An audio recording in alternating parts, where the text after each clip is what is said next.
1, 2, 1, 2, 3, 4.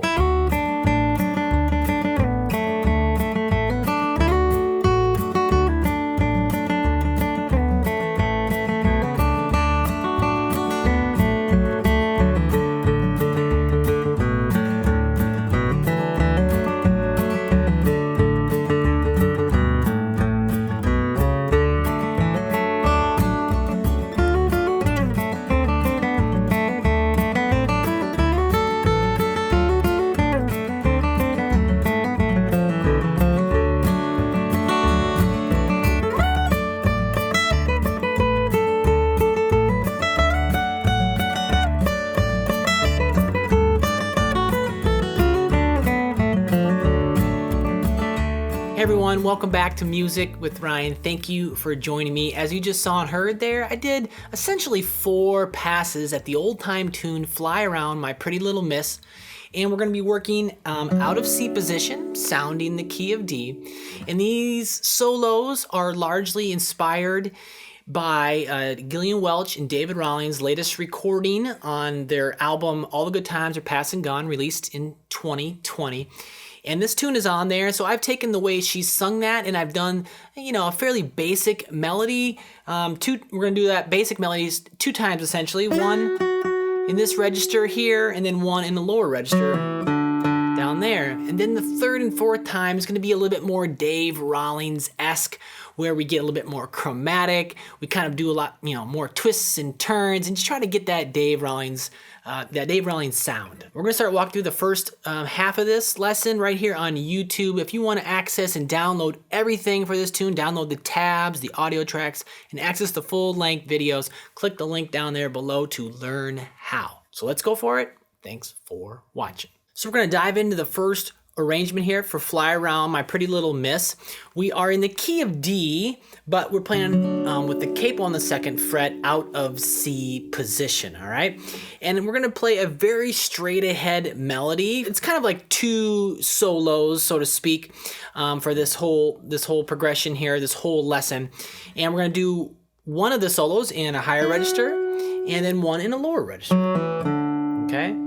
And again, it's very straight ahead and basic, and I'm taking that melody from Gillian Welch's version off their latest album, All the Good Times Have Passed and Gone, released in 2020.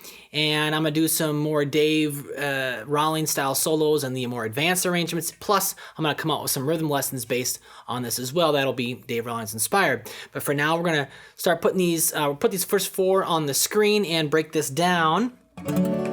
And we start on the and of beat 4, just a little bit of syncopation in this tune, right? So just watch your pick direction, but start on the and of beat 4. So 1, 2, 3, 4.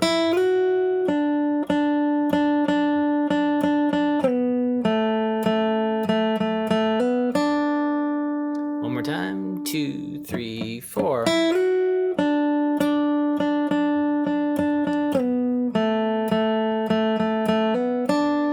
Okay, so 3rd fret on the B string with the 3rd finger. And again, it's on the and, so it's an up pick. And we're gonna slide to the 5th fret of the B. And that'll be the downbeat of measure 1. And I'm not gonna pick that note. There's no pick direction marked below it. I'm just gonna slide right to it. And 1, and then 5th fret on the G with the 2nd finger. 2 quarter notes, and then 2 eighth notes. And then we have a tie, right? It goes into the downbeat of measure 3, and then we play on the and of 1 on measure 3, all right? So just a little bit of syncopation. It's gonna make for a double upstroke in there. So down, up, and then beat 2, we're gonna do 2 more eighth notes on the 5th fret. And then slide on down to the 2nd fret G, quarter note there, and then open G. And that's what that little 5 with the slash there, just a little grace note slide. Real quick like. And also make note, we're gonna be using this little shape right here. I often refer to it as the B flat shape. I know that might be a little odd, but I talk about it in the Developing Fretboard Awareness course at my site, where I talk about 3 shapes that we use a lot for soloing. But this shape here is, again, we're sounding the D, but it's playing a C chord, right, in relation to the capo. And we're just going to be using this shape and drawing the melody notes from here for this solo and some of the other stuff down the line as well. So just so you know what, we're kind of working around this. We're doing some cross picking out of this in the rhythm lesson as well. So let me play those three. 1, 2, 3, 4. Okay,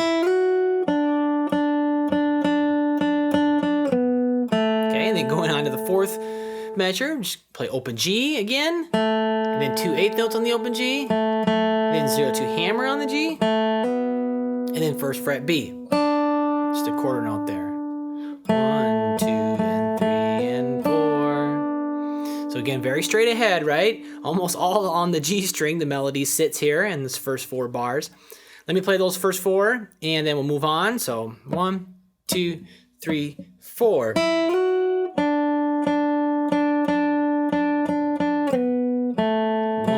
2, and 3, and 4. We're kind of swinging everything as well. We're trying to get into the old time feel a little bit, which is kind of swung.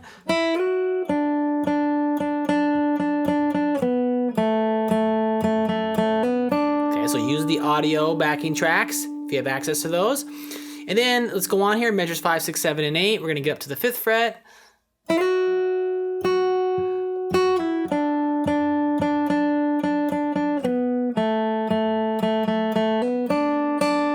This is essentially the first pass right there. The progression is very short. It's 9 bars long or 10 bars long, however you wanna think about it. Very short. So the 5th fret, the 5th measure, I will go to the 5th fret, a little 3-5 slide on the B string. Use my 3rd finger. And the circle around it just means half note, okay? So 2 counts, very simple here. 1, 2, 3, 4, that's all it is. Measure 6, 5, 3 pull on the B, and then 5 on the G. Again, 2 8th notes, tied over right here, right?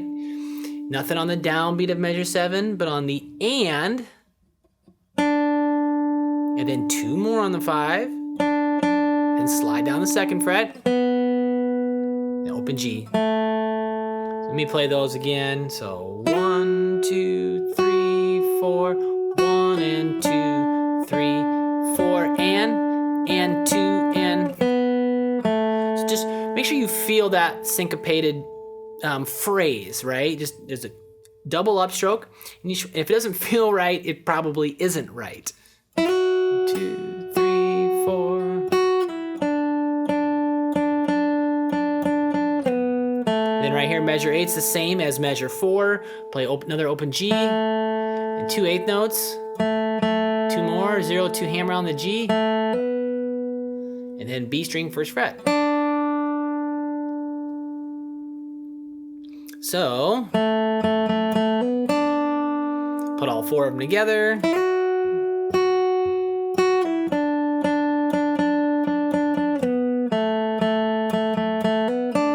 And then going on here to finish this little part up, 1st fret B, I strum the C chord, 1st fret B, strum the C chord.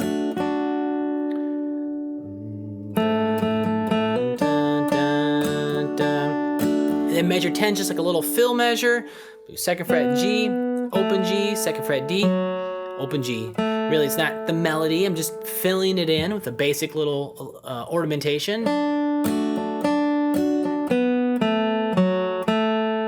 then we go on to the next solo here within this beginner arrangement. We're just gonna do this darn near the same exact melody, but in a lower register and a little bit more in a Carter style. So let's have a look at that. All right, so moving on here, measures, I'll just put 11 and 12 up on the screen because it starts right on 11, and there's no pickup here.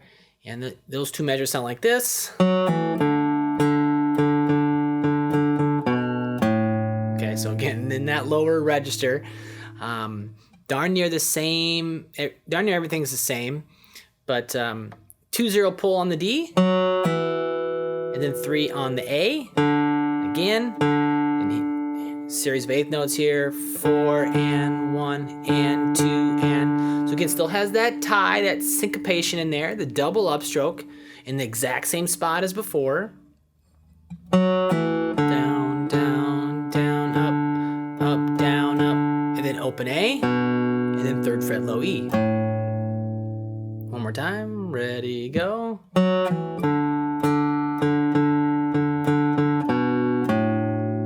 Okay, then moving on, the next 4.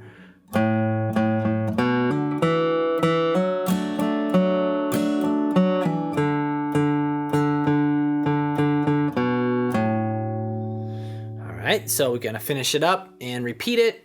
But measure 13 on the low string, 3rd fret, quarter note there, and then 2 8th notes. And then 0-3 hammer on the A. You can use your pinky or your 3rd finger here. Would be a little bit more connected if you use the pinky, but I was using my 3rd finger sometimes. Either way is totally fine. And then open D. Then measure 14, 0-2 hammer on the D.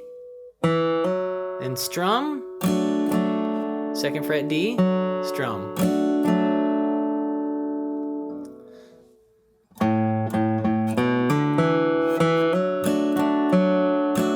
And 15 and 16 are the same as 11 and 12. 2-0 pull on the D. On the 3rd fret A. I'm going to play it again. And our 8th notes, 4 and 1 and 2 and open A, 3rd fret low E. So all 4 of them. 2, ready, go. And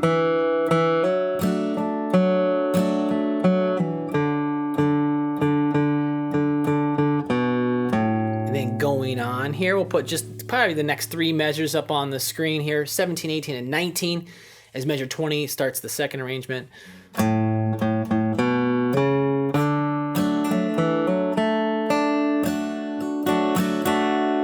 Simple stuff there. Measure 17, low string, 3rd fret, and that's over the G chord. So I'll do a quarter note and then 2 8th notes, and then this bass walk kind of is resembling the melody and just takes us right to the C chord. It works out. Open A, 2nd fret A, then measure 18, 3rd fret A, strum, and then we just kind of fill it in here. 0-2 hammer on the D, open G. Next measure, 1st fret B, and a strum. In measure 19, that strumming pattern, which is very common and we'll be using again. Down, down, up, down, up, down, down, up, down, up. And that first down is, of course, on the B string, 1st fret. It's a C note. 1, 2, 3, and 4, and keep your right hand moving in the middle, just because there's a little tie in the middle there. Keep it moving. 1. So those last 3, 2, ready, go.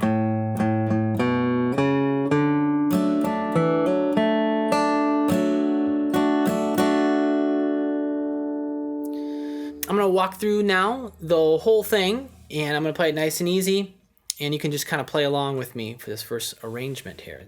Full thing. So, from the beginning, 1, 2, 3, 4.